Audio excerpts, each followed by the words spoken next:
Welcome to Act to Impact. Today's guest is a woman whose story is a powerful reminder that trusting your instincts can save your life. Just 3 weeks after welcoming her daughter into the world, Melissa was diagnosed with stage 2C melanoma on her upper lip after 4 different doctors had told her that it was nothing to worry about. 7 years later, she's cancer free and using her journey to educate, empower, and protect others. As a mom, educator, and ambassador for the Melanoma Research Foundation's Sun Safety Curriculum for K students, Melissa is helping kids and families build lifelong habits that keep them safe in the sun and confident in their skin.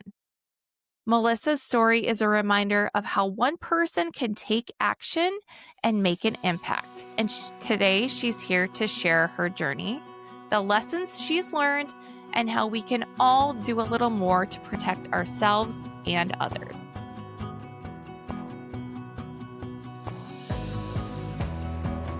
You're listening to Act to Impact with Brandi DeVries. Through heartfelt stories of resilience, hope, and community, I share my personal experience as a longtime advocate and fundraiser for the national nonprofit Children's Cancer Research Fund. Invite pediatric cancer families to tell their stories and highlight individuals who use their unique gifts to create a positive impact. Welcome to Act to Impact, Melissa. I'm so happy that you're here joining me today. Thanks for having me, Brandi. And also joining us today is someone who's helping lead the charge in melanoma education and prevention across the country. Please allow me also to give a proper introduction to Debbie, who is the education program manager at the Melanoma Research Foundation, which is the largest independent organization devoted to melanoma, which I didn't think I knew that. So thank you for being here, Debbie. Thank you for having me. And as I understand it, in your role, you help patients, families, and communities get the knowledge that they need to make informed decisions about melanoma care and prevention. And you also oversee SunAware, which is the program or overarching program that the curriculum that Melissa helped develop falls under, right? That is correct. Yes. Right.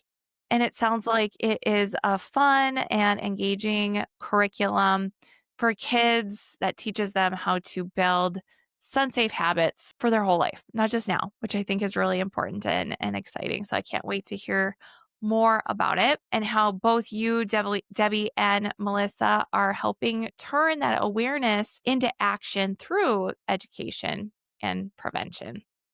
So before we get into that, though, I do want to talk about how Melissa and I became connected.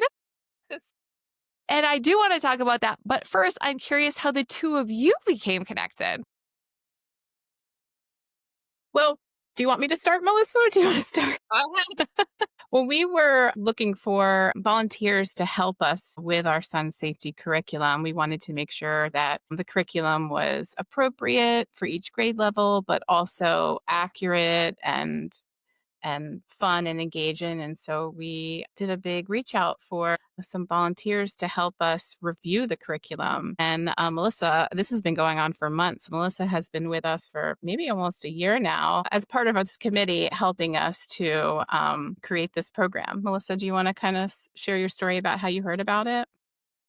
Yeah, so I've been following the MRF for probably 3 years now on social media, and I've done some fundraising for them and have attended some events. And about a year ago, yeah, they put out a notice looking for volunteers about this curriculum. And being a survivor, being a mom, being an educator, I was like, sign me up. Here I am. So it's been an honor to serve with Debbie. It really has. Like it was made for you. It's been really great to have her. I mean, it's really helpful to have people that have experience with melanoma and, are able to volunteer their time. This is really, she's put in so much time to help us with this curriculum, and we really appreciate it. Yeah, our whole committee has. We have other moms and survivors, educators. We had some nurses help us, and it's Yeah, just we have dermatologists, med students. We wanted to get a variety of people. So, Melissa, did you hear the call for volunteers through social media or an email, or where did you first see that then? think it was probably through Instagram where I first saw that. Yeah. And I was like, here I am, send me. Well, and that's how you and I were connected too, is through Instagram. We were Yes. introduced through another guest on the show, John Norman. And so, would you mind, Melissa, too, sharing how you and John became connected? My gosh, which is like the weirdest story. So John and I are actually from the same town, Mm. but we met through social media, which is just crazy. And we got to know each other because of his blood donations. He came across my story and asked to share about my story during one of his blood donations. And he actually inspired me to start donating blood because my mom also fought cancer and she received a lot of blood donations. And so when I met John and heard his story, it just became a very powerful way to give back to the people that gave me more time with my mom. And I actually just went this last week to donate. My arm is still in recovery mode, but it's so worth it to be able to share something that I have so that other people can have more time. Hmm. And that's how we met. That's right. And I've really enjoyed following you on social media and seeing all the advocacy work that you are doing. So, you definitely have a heart of service. And that's the type of people that I love to highlight on Act to Impact is the people that are making the impact in their communities by using their heart of service for good. So I cannot wait to see you continue to do that as well. And this another area that you're contributing to. So we're going to hear about a little bit more of about that. But I do want to hear a little bit more about both of you and have our audience get to know you both a little bit better outside of like what you're doing with SunAware and the curriculum. So, Debbie and Melissa, would you each maybe share a recent proud moment that helps the audience get to know you and a little bit of your personality? Okay, well, I'm a mother of two girls, and my oldest daughter just recently left for college, and my youngest is just starting high school. So, dealing with both of those things at the same time was a little bit difficult, but I'm super proud of both my girls because those are both big changes, starting high school and starting college. And amazingly enough, both of them are just thriving. And it's just kind of a mom proud moment, but I'm super proud of them for being able to make some big changes in their life, but still, handle kind of the difficulties of that and do well in school. So that's kind of Great. my proud moment. Perfect. So my proud moment is kind of later this week from recording this. So I am very involved with ACS CAN, which is another nonprofit organization in the cancer space. And this coming week, I'm heading to my state capital with my daughter. And we're both meeting with lawmakers and participating in the Lights of Hope ceremony and sharing our story. And I'm like getting teary just thinking about it. Just the fact that she has been part of my whole story from the very moment I was diagnosed. And the fact that she's going with me and helping me speak at the Capitol. And she just has that heart of service too. I'm like, as a mom, it's just the best thing is just to see your kid have like the biggest heart and want to help other people. I'm glad that she's coming along with you. So that perfectly leads us into Melissa. If you could share with us your story and how that then led you as now a survivor to be involved with the Melanoma Research Foundation. I grew up in toxic tan culture and I have very pale skin. And so I was bullied most of my youth for how my skin looked. And I desperately went tanning outside to try to get that prettier skin, which ended up just being severe sunburns and um, regret. I never got that beautiful skin that people said I needed to have. And then fast forward years later to 2017, I was pregnant with my daughter and I had a mole above my lip that started to grow. At this time in my life, I had no idea about skin cancer. Never even thought about those sunburns that I had years ago. I just asked my doctors, like, what is this on my face? What is happening? Because it kept getting bigger and it cracked and it bled and it hurt. I saw 4 different doctors and they're like, you're just pregnant. It's nothing to worry about. But if it bothers you, we can cut it off. And I'm like, yeah, it bothers me because it hurts and I don't want this to be on my face. And so it started off as just a cosmetic procedure um, to remove the mole. So I had my daughter in January 2018. I had my surgery mid-February, and then a week after that, so about 3 weeks after my daughter was born, I went in to have my stitches removed, and the surgeon said my stitches looked great, and then he got really quiet and looked at me in the face and said, "I'm sorry, hon, but you have cancer." My 3-week-old daughter was right next to me in her car seat. And so my world just catapulted into dark chaos. Like, here I was, a new mom, and I had no idea if I was going to be okay to be a mom because with my family history, cancer is not a good word. You don't want to hear that word. And so I was afraid I was going to die. Within about 20 minutes from that, I had calls from the oncologist's office to get me in for my original consult. And right away, they were like, "You're so young. This is growing so fast. Like, we need to get this taken care of." It was very urgent to get me tested, to get me to have a wider local excision done on my lip. And so to remove any cancer cells that might still be there. So in March 2018, I had my wide local excision, which took about an inch from my upper lip, which meant they had to take part of my bottom lip and transplant it to my upper lip. I had my lips sewn shut for 4 weeks so that could heal.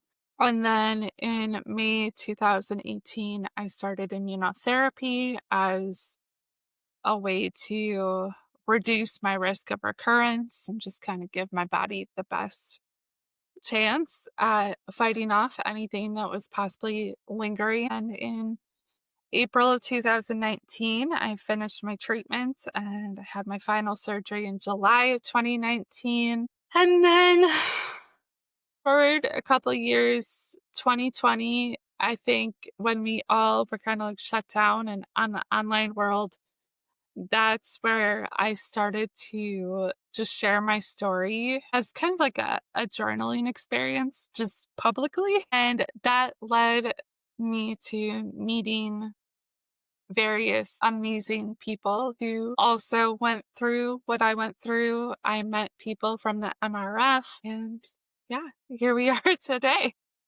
Was there somebody that you met that encouraged you then to get involved with MRF?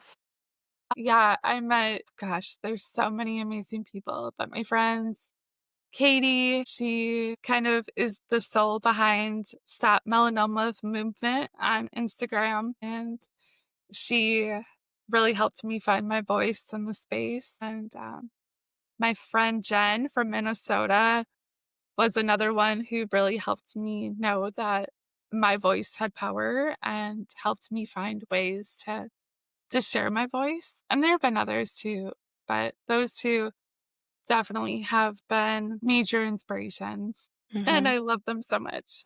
And I love everything that the MRF has done. They've been so supportive.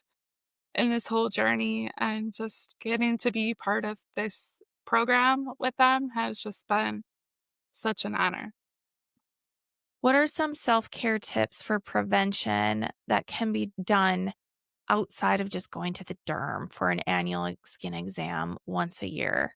Because I myself am one of those people that I loved the sun. We're probably in that same, little generation, and age group where we wanted, yeah, like you said, to have that beautiful skin. And that's what the norm was. So, I mean, I would go to the tanning beds on my study hall to try to get as dark as I possibly could get all year long. And I have had 2 basal cell spots removed on my chest now, probably because of those tanning beds.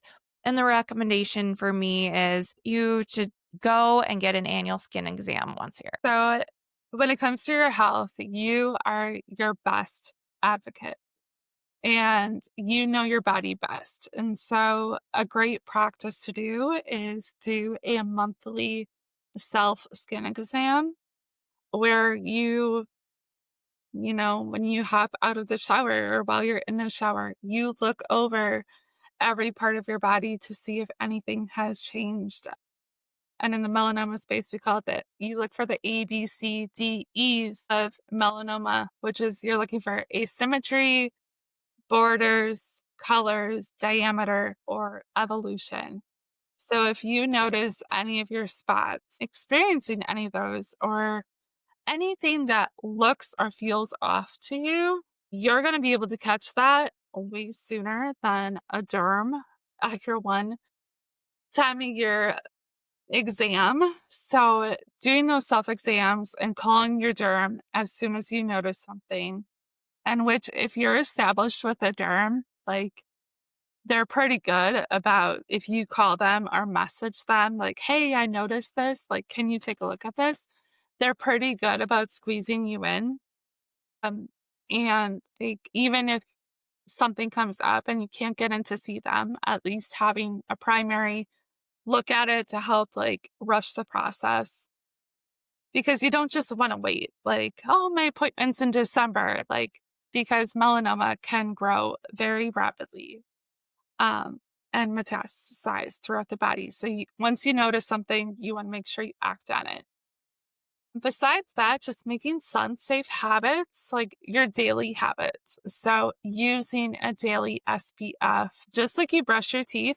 My friend always says, just like you brush your teeth, you want to put your SPF on. Keeping hats and sunglasses available in the car. I have to drive quite a ways for work.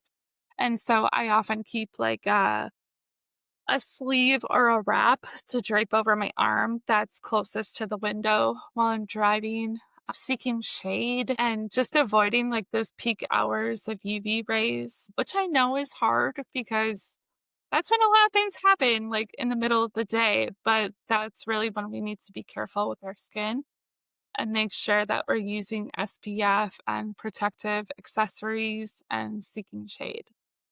Those are all really great tips and reminders because I feel like we've all heard them at least once, but sometimes it helps to hear it over and over and over again. What was your role then in developing the sun safety curriculum? So the curriculum, SunAware from the MRF, is for kindergarten through fifth grade students, which is a great range of students to really help them learn these sun safe habits. So, throughout this last year, I and a bunch of other people on this committee worked with the MRF to think about what are the habits that we really needed to instill. To create better sun awareness and health. And we looked at lesson plans and being a teacher and in the classroom, I was able to be like, this would work with my kindergartners or Mhm. no, this would not work with kindergarten. So we looked at lesson plans and once we did that, then we got to dive into the actual program and test it out. My daughter helped me test out a few of the modules. And so I got to see it through her eyes as well, which is really cool. And now, as an ambassador here I'm doing stuff like this and helping people know that this program exists so that we can get it into the hands of the kids and really help them have those healthier habits from the start. SunAware was really kind of created with the understanding that sun safety habits are formed early in life. And we know that studies show that much of the sun damage that contributes to melanoma and skin cancer happens before the age of 18. So it's critical that we start teaching these types of lessons when children are young. So by reaching students in grades K through 5, we're helping them understand in a fun and engaging way, how Mhm. to protect their skin. We know that this kind of knowledge can last a lifetime. What skills or personal strengths or strengths did you see that Melissa had that you guys were really excited about and were like, yes, we need this person on our committee. This is the area that they can really help us with the curriculum. Well, creating SunAware, it was kind of blending science, healthy habits, and creativity. And so we first wanted to, and we also wanted to make sure that the content met national healthcare education standards so that it would meet the needs of the classroom teacher. So we created this committee of teachers, dermatologists, med students, melanoma survivors, and advocates, really to help us advise on the accuracy and the relatability of the curriculum because we wanted it to be educational, but we also wanted it to be fun and engaging. And as well as appropriate for each grade level. So Melissa was really, and the whole, committee was really helpful in viewing all the curriculum, make sure it made sense, made sure it felt age appropriate. For example, when to use the word cancer for the first time was a big discussion of ours. And to make sure it was sensitive, to the students' needs, but also past survivors. And so, yeah, Melissa and our committee was such a great help with reviewing everything and making sure that it felt true, but also was fun for kids. What's the hope that you want kids to take away from this curriculum? Our ultimate goal is that SunAware helps children build habits that last a lifetime. When kids learn early that protecting their skin is just as routine as brushing their teeth, like Melissa said earlier, it sets them up for healthier futures that can truly prevent melanoma and other skin cancers down the road. So knowing this program might help even one family avoid that diagnosis means so much to me personally and professionally. And it's why we do this work. We want to empower families with the knowledge that prevention really is possible. Can you give some examples of those healthy habits? So, staying out of the sun from 10 a.m. to 4 p.m., that's when the sun is the strongest, but also wearing UPF protective clothing, wide brimmed hats, sunglasses. But truly, the most important thing is to apply a broad spectrum sunscreen with an SPF of at least 30 every day, even when it's cloudy. And we always say the best sunscreen is the one you'll wear every day. So it doesn't matter what you wear as long as you're wearing something, that's the most important. And as we kind of talked about before, though, also doing those monthly skin checks is really helpful. We do actually have we call it the More You Melanoma and Self Screening Guide that's free to download or order on our website. And it teaches people how to self screen. If a school implements this, is it MRF that's actually coming into the classroom to teach the curriculum, or is the classroom teacher implementing it into like some type of overall health curriculum? It's all online. So the teacher from kindergarten to second grade, it's what we call teacher led. So the teacher will kind of press play and do the interactive activities with the kids, where in third through fifth grade, it's more independent, where children can just be on a computer. It's all through videos and visuals. And so it makes it really easy and fun for the kids to do either with the teacher or on their own. So it's really learning for the teacher as well. We have some activities that we hope that the children will take back to their parents to help their parents learn these sun safety habits as well. And it's really fun. It has bright visuals, storytelling. It's really just colorful and fun and short. It's not too long. So each module is about 20 minutes. We know that kids don't have that long of attention spans. So we wanted to make it like short and fun. The committee really did a great job at making sure that this was going to be something accessible that the teachers, without any prior knowledge about skin cancer or these habits, could very easily lead their students through these modules. And even when it came down to like the different activities on it, I mean, we really went through them and made sure they were as straightforward as possible for the kiddos. And being a teacher for these grades, like I knew kids at this age can do this and maybe wait a couple years for that. So it's designed really well. The graphics are so well put together, and different activities that the kids are really going to enjoy. And, I always put this out there too that, like, even though it's perfectly accessible for teachers to do on their own, like, I, as an ambassador and as a survivor, like, I am always willing to partner with schools and help the teachers as well. That is something that I'm very passionate about and would very happily do if any schools wanted that. So, Melissa, you're implementing this in your classroom then right now? Yeah. So I am going to be doing it like throughout the year, just providing little reminders and touch points with my students. Um, because, they still have that mentality that this is just like a summer thing. But SunAware is really trying to show the kids that sun-safe habits need to happen throughout the year. These lessons, they're not just for teachers or schools. They are free and available on our website so parents can do it. We're talking to like the Girl Scouts and groups like that, outdoor sports activity groups. So it really is accessible to anyone who wants to learn more about these I'm sun safety so habits.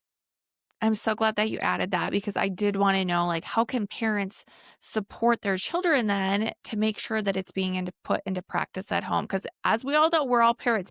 We don't always hear about the things that our kids are learning at school. They're not so forthcoming sometimes with information. Yeah, parents play such a big role in reinforcing these habits, like simple things like just modeling good behavior, putting on sunscreen together before heading outside, or packing hats for a day at the park or the pool, or reminding kids to find shade can really make a big difference. Talking about sun safety in positive ways also helps instead of saying, like, you have to, it becomes we get to protect our skin because it's amazing. So the goal is to really make sun safety part of the family's daily routine. Because this is a new program. Like we just launched this program live, September 1st. So it's very new. So if you're listening to this, like you can reach out to your school, either the principal or the school nurse, and be like, hey, have you guys heard about this program? I heard about this, and help us spread the word because, I have my network of schools, but like we would just love to get this as far and to as many schools and families as possible. And when you launched it, how many states or schools across the United States are implementing this or had interest in it? So it's a national program, so anyone in any state can implement it. We are doing some targeted outreach right now in Massachusetts, actually. So we're reaching out to, I think there's almost 200 schools that we're reaching out to. But right now, we've had a lot of interest just throughout the country. On our website, melanoma.org/sunaware, there is a form, and if you click on it, you can sign up and get the program, as I mentioned, for free. So right now, we're just doing a lot of outreach, and we've also started this program called the Ambassador Program, which is where we're getting volunteers to help us do this outreach to schools across the country to let them know that it is available for their schools. It's a great way to get people like Melissa involved in cause that's important to them and it's personal and to, yeah, help other, like you said, at the younger age, help them get into those healthy habits so that they know what to look for and to stay out of the sun. And I just want to add to that, like the MRF did such a great job of really making this about our skin is amazing, right? And just keeping our skin healthy. Like it is Like, it's not meant to scare kids, it's meant to prepare them and help them just celebrate who they are and take care of themselves. So it's a very encouraging and empowering, like proactive way for them to take care of themselves, unlike what I was brought up in. Melissa, I also want to talk to you about like your online presence through social media because I have really seen you become a cheerleader for so many people, including me and the Act to Impact podcast. So thank you.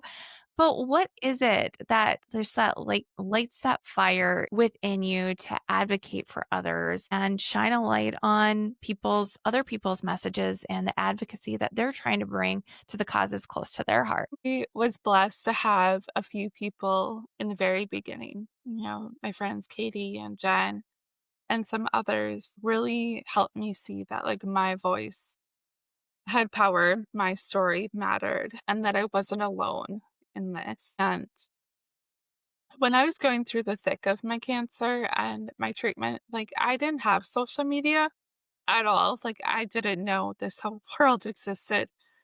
And I felt so isolated and hopeless. And so a lot of what I do these days is now that I'm part of this community, helping others find us and know that they are not alone and to know that their stories matter. And I've had a lot of heartbreak from cancer. Like, I've lost my mom, I've lost a lot of family, a lot of friends to cancer. And so, anytime something really positive comes out of it, I just want to highlight that and celebrate it. Like, I have friends that are about to have babies and like doing huge things professionally that years ago they didn't think was ever going to happen for them. And so that just gives me so much hope. And like, I want to share that and amplify that so that other people can see that there is hope.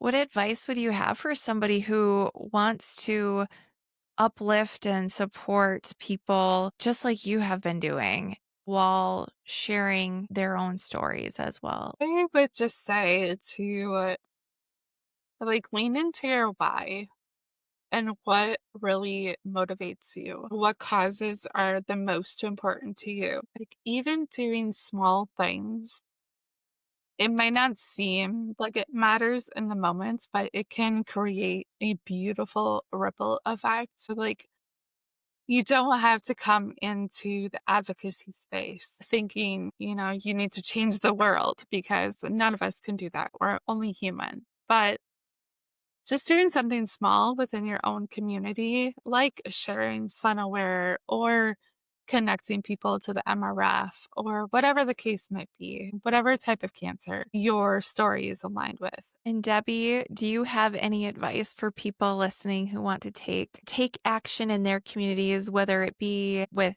education or awareness or healthcare advocacy? What advice do you have for people to make a difference? Yeah, my advice is to start small, but start. Awareness begins by learning about an issue that matters to you and your community. And when I talk about SunAware or other educational programs, my goal is to honor those voices by amplifying their experiences and turning them into messages of hope. And for me, that's what advocacy really is. It's giving people the tools, the knowledge, and the confidence to make a difference. And then to take action, whether that means sharing information, volunteering like Melissa does, or creating something new, because every effort, no matter how small, can really spark lasting change. Melissa and Debbie, thank you so much for joining me today on Act to Impact and sharing the incredible work that you're doing to not only raise awareness, but also educate families and kids and inspire those safe sun habits. Your stories really do remind us how powerful it is when education and that personal experience, Melissa, can come together to make a lasting change. And to our listeners, if Melissa's story inspired you today, I want to encourage you to take action on your own skin health and sun safety. And whether it's scheduling a skin check or if it is like Melissa said, taking action and checking your skin every time you get out of the shower and looking for those 5 things that she had recommended, and talking about the sun safety to the kids in your life, and going on the website and looking at some of those tips so you can implement at home. So I'm really grateful for the impact that you guys are making and sharing the SunAware program. And I think this curriculum for sun safety is wonderful, that is at people's fingertips now, that schools can be implementing and parents can also be using at home. So thank you for being here. Thanks for having us, Brandi. You've been listening to Act to Impact with Brandi DeVries. If this show ignited your fire and inspired you to take action to make an impact, please share this episode with a friend, leave a 5-star review, or write a review to let others know how the show impacted you. I can't wait to see the action you are taking to make an impact, and I'd love for you to share that with our community. Go ahead and tag me on social media as you are out making an impact in the world. Do you have a story to share and want to be a guest on Act to Impact? I'd love to connect with you.